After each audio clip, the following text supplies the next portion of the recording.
दोस्तों, बहुत सी बार हमारे जीवन में एक समय ऐसा आता है जब हम खुद ना चाहते हुए भी हमें गलत काम करने पड़ते हैं। हमें पता होता है कि ये काम गलत है, फिर भी वो हमें करना पड़ता है। तो आखिर हमारे साथ ऐसा क्यों होता है?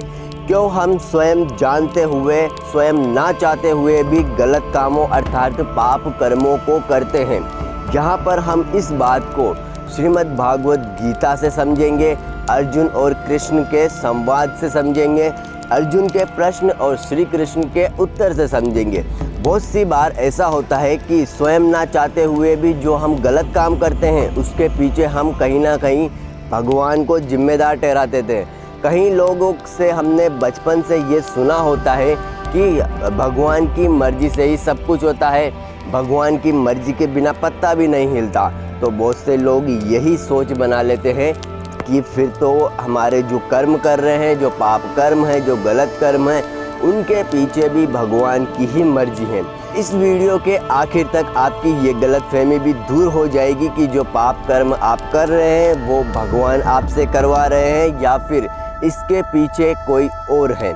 और वो कोई और कौन है, शायद आज से पहले आप उसे ना जानते हो, लेकिन इस वीडियो को देखने के बाद आप जान जाओगे कि आखिर आप ना चाहते हुए भी जब गलत काम करते हो, पाप काम करते हो, तो आपसे करवाने वाला वह कौन है। अगर आपने इस वीडियो को पूरा देख लिया तो लास्ट तक आपको इस सवाल का जवाब तो मिल ही जाएगा कि हमसे पाप कर्म करवाने के पीछे कौन है। इसके साथ साथ यूँ समझ लीजिए, आप खुद को जानने के रास्ते पर, खुद को समझने के रास्ते पर कि आप क्या है, कौन है, क्यों है, इन सारे सवालों के जवाब जानने के रास्ते पर आप अपना पहला कदम रख चुके होंगे। इसलिए पूरा गौर से वीडियो को देखिए, ध्यान से सुनिए और समझने की कोशिश कीजिए। अर्जुन का प्रश्न आता है, वह श्री कृष्ण से पूछते हैं, हे कृष्ण, तो फिर यह मनुष्य ना चाहता हुआ भी बलात् लगाए हुए की भांति पाप कर्मों को क्यों करता है? अब यहाँ पर अर्जुन के प्रश्न को थोड़ा सा ठीक से समझने की कोशिश है। अर्जुन बोल रहे हैं कि हे कृष्ण, फिर ये मनुष्य स्वयं ना चाहता हुआ भी, यानी कि अर्जुन को पहली बात तो ये पता है कि हर इंसान से कभी ना कभी ऐसा पाप कर्म होता ही है जो वो करना नहीं चाहता। वैसे देखा जाए तो हम इस शरीर से बढ़कर के एक आत्मा है और आत्मा का स्वभाव कभी भी पाप कर्म करने का नहीं है। इसीलिए आपने अनेकों बार महसूस किया होगा कि जब भी कोई गलत काम आपसे हो रहा होता है, आपके द्वारा हो रहा होता है या आप गलत काम कर रहे होते हैं, तो आपके अंदर से आवाज़ आती है, आपके अंदर से ऐसा महसूस होता है कि नहीं यार, ये काम मुझे नहीं करना चाहिए, क्योंकि ये काम करने से मेरा बुरा होगा या फिर किसी और का बुरा होगा। आत्मा का स्वभाव ही नहीं है पाप कर्म करने का। और अर्जुन यहाँ पर ये बात भली बात ही समझते हैं कि सभी मनुष्यों से कभी न कभी गलत काम उनको पता होते हुए भी और वो ना चाहते हुए भी उनके द्वारा हो जाते हैं।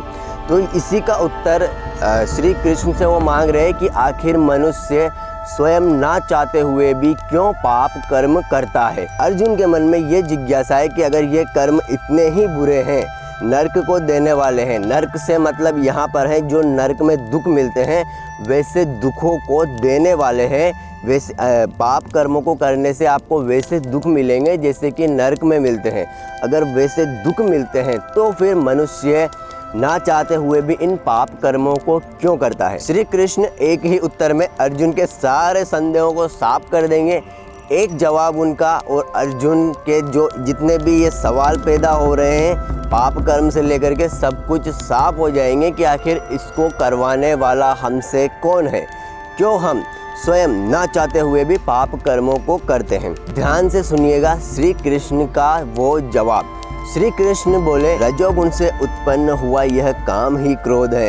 यह बहुत खाने वाला अर्थात लोगों से कभी ना अगाने वाला और बड़ा ही पापी है। इसको ही तू इस विषय में बेरी जान।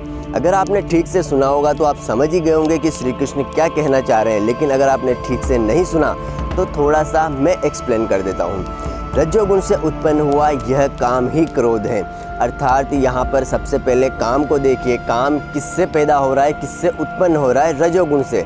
जब रजोगुण अधिक होता है, अधिक मात्रा में होता है, तो वहाँ पर उत्पन्न होता है काम इच्छा। अब जब काम की पूर्ति नहीं होती, इच्छाओं की पूर्ति नहीं होती, तब हमें आता है क्रोध यानी कि गुस्सा।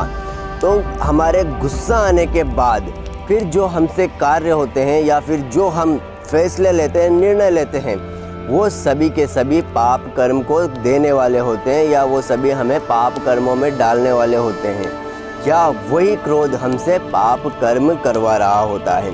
रज्जोगुण से काम उत्पन्न हुआ, इच्छाएं उत्पन्न हुई और उसके पूरा ना होने पर, इच्छाओं के पूरा ना होने पर वहाँ पर क्रोध आ गया।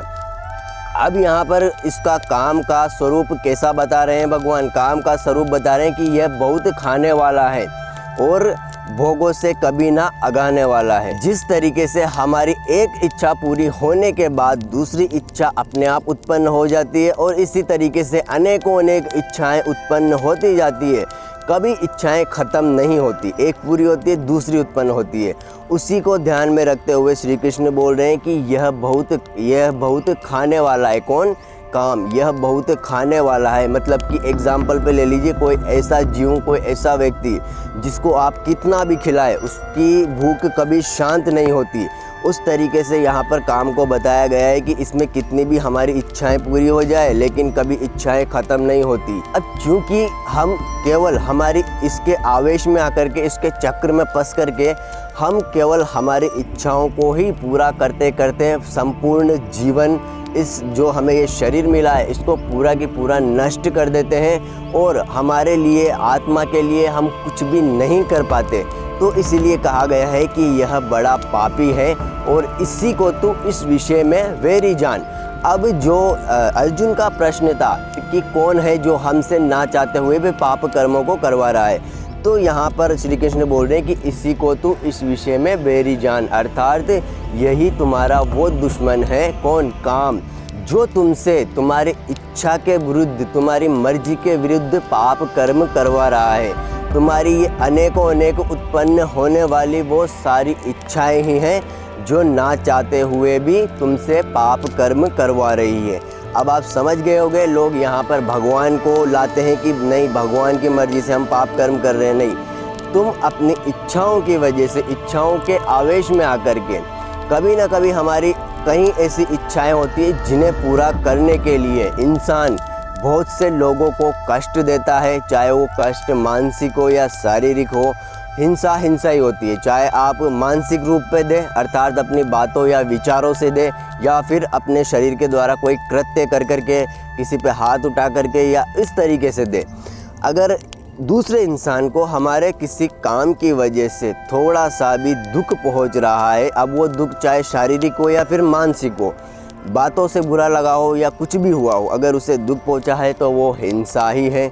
वो किसी निर्दोष या फिर किसी जो कि पाप कर्म नहीं कर रहा, जो कि अच्छा काम कर रहा है, और उसके लिए अगर हम हिंसा करते हैं तो वो पाप कर्म में ही आता है और वो हमारी इच्छाओं की वजह से ही होता है। ज़्यादातर हम हमारी इच्छा को पूरा करने के पीछे इतना अंधा हो जाते हैं कि हम आसपास का देख नहीं पाते कि इस इच्छा को पूरा करने से दूसरे व्यक्ति पर या दूसरे जीव पर क्या असर होगा, उसे किस तरीके से दुख मिलेगा, और किसी को दुख पहुंचाकर पूरी की गई हुई इच्छा दुख को ही उत्पन्न करती है। वो भले ही तुम्हें अभी पता नहीं चल रहा हो, अपने जीवन में आगे पता चलेगा, लेकिन अगर तुमने अपनी इच्छा को किसी के साथ हिंसा करके, किसी के साथ दुख पहुंचा करके पूरा किया है, तो वो कभी भी सत्कर्म नहीं हो सकती, वो पाप कर्म ही होती हैं।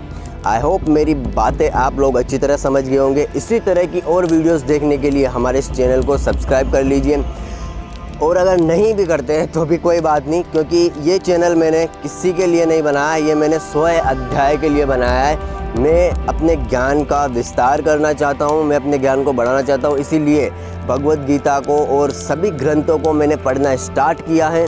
और अपनी प्रैक्टिस के लिए, इनमें दृढ़ होने के लिए मैं इस तरीके से आकर के जो बातें मुझे डीप लगती है, आसानी से समझ में नहीं आती, उन बातों की रिकॉर्डिंग करता हूं, ताकि वो मेरी और उनकी एक बार और उनका अभ्यास हो जाए, प्रैक्टिस हो जाए, और वो मुझे ठीक ठीक समझ में आने लगे।